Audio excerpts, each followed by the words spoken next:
முடிய தொலைபேசி வேலாக கருத்துக்களை பகிர்ந்து கொள்வதற்காக மூத்த பத்திரிகையாளர் திரு தராசுஷாம் இணைந்திருக்கிறார். வணக்கம் சார். வணக்கம். நிச்சயமாக என்டிஏ கூட்டணி தமிழ்நாட்டில் ஆட்சி அமைக்கும் அப்படின்னு தமிழகத்துக்கு வந்திருக்கக்கூடிய மத்திய உள்துறை அமைச்சர் பேசியிருக்கிறார் புதுக்கோட்டையில. எப்படி பார்க்கலாம்? அதாவது அரசியல் நம்பிக்கை. அதாவது பாரதிய ஜனதா அந்த கூட்டத்தை பிரமாண்டமான முறையில் ஏற்பாடு செய்திருந்தார்கள். அது மறுப்பதற்கில்லை. திராவிட கட்சிகளுக்கு போட்டியாக ரொம்ப பிரமாண்டமாக இருந்தது.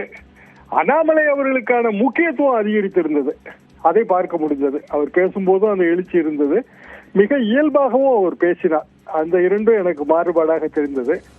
மற்றபடி ஜே.சி. குமரப்பா அவர்களை நினைவு கூர்ந்தது எனக்கு நல்ல வித்தியாசமாக தெரிந்தது. அவர் பெரிய காந்திய சிந்தனையாளர், தஞ்சாவூர் மாவட்டத்துக்காரர். இப்போது அவரது நினைவுகள் மற்றும் அவரது பணிகள் எல்லாமே மதுரை பக்கத்திலே டீ கல்லுப்பட்டியில இருக்கிறது. காந்திய நினைவகம் இருக்கிறது. அங்கு கிராம பொருளாதார சம்பந்தப்பட்ட நிறுவனங்கள் இருக்கின்றன. அவரை இன்றைக்கு சரியாக நினைவு கூர்ந்தார்கள். அது சரியான விஷயம்தான்.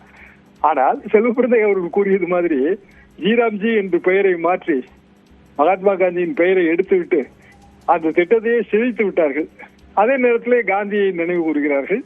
அதே நேரத்தில் சர்தார் வல்லபாய் பட்டேலை நினைவு கூறுகிறார்கள். இதெல்லாம் தான் முரண்பாடான சிந்தனைகள். மற்றபடி ஒரு எதிர்கட்சியை நாங்கள் ஆட்சிக்கு வருவோம் என்று சொல்வதிலோ அல்லது ஆளுங்கட்சியை குறை கூறுவதிலோ அதிலே மாற்று கருத்தெல்லாம் கிடையாது. அது அவரவர்கள் பணியை அவரவர்கள் செய்கிறார்கள். மக்கள் என்ன நினைக்கிறார்கள் என்பதுதான் முக்கியம். குறிப்பாக ஓய்வூதிய திட்டத்தை பற்றிய விமர்சனங்கள் கூட்டத்தில் எழுப்பப்பட்டன. அமித்ஷா அவர்களும் பேசினார்கள். ஆனால் அதில் ஊழியர்கள் மகிழ்ச்சியாக இருக்கிறார்கள். 6ஆம் தேதி நடைபெற இருக்க வேண்டிய போராட்டத்தை அவர்கள் ரத்து செய்து விட்டார்கள். ஒத்தி கூட போடவில்லை, ரத்து செய்து விட்டார்கள். பிற பணியாளர்களின் போராட்டங்கள், சத்துணவு பணியாளர்கள், இடைநிலை ஆசிரியர்கள், அதற்கு உரிய காலத்தில் தீர்வு எட்டப்படும் என்று முதலமைச்சர் கூறியிருக்கிறார். 3000 ரூபாய் திட்டம், பொங்கல் பரிசு, அதையும் குறை கூறினார்கள். ஏன் இதற்கு முன்பு கொடுக்கவில்லை என்று கேட்டார்கள்.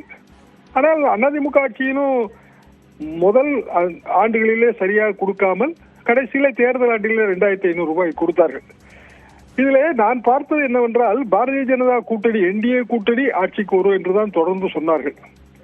ஆனால் அதிமுகவின் நிலைப்பாடு வேறு.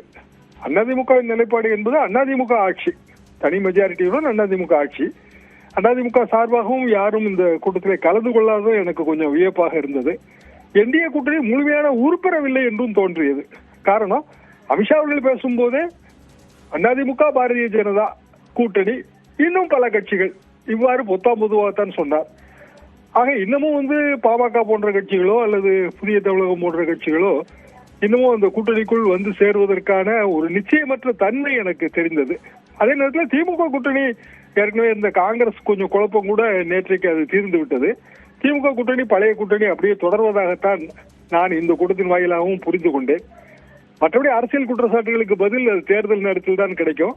தேர்தல் ஏப்ரல் மாதம் வந்துவிடும் என்கிற ஒரு சூசகம் இந்த கூட்டத்தில் எனக்கு தெரிந்தது. காரணம் இன்னமும் 100 நாட்கள் தான் இருக்கின்றன.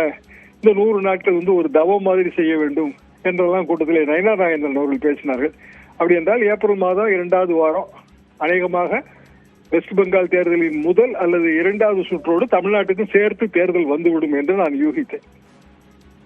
இணைப்பில் கருத்துக்களை பகிர்ந்து கொண்டமைக்கு நன்றி திரு தராசுஷாம்.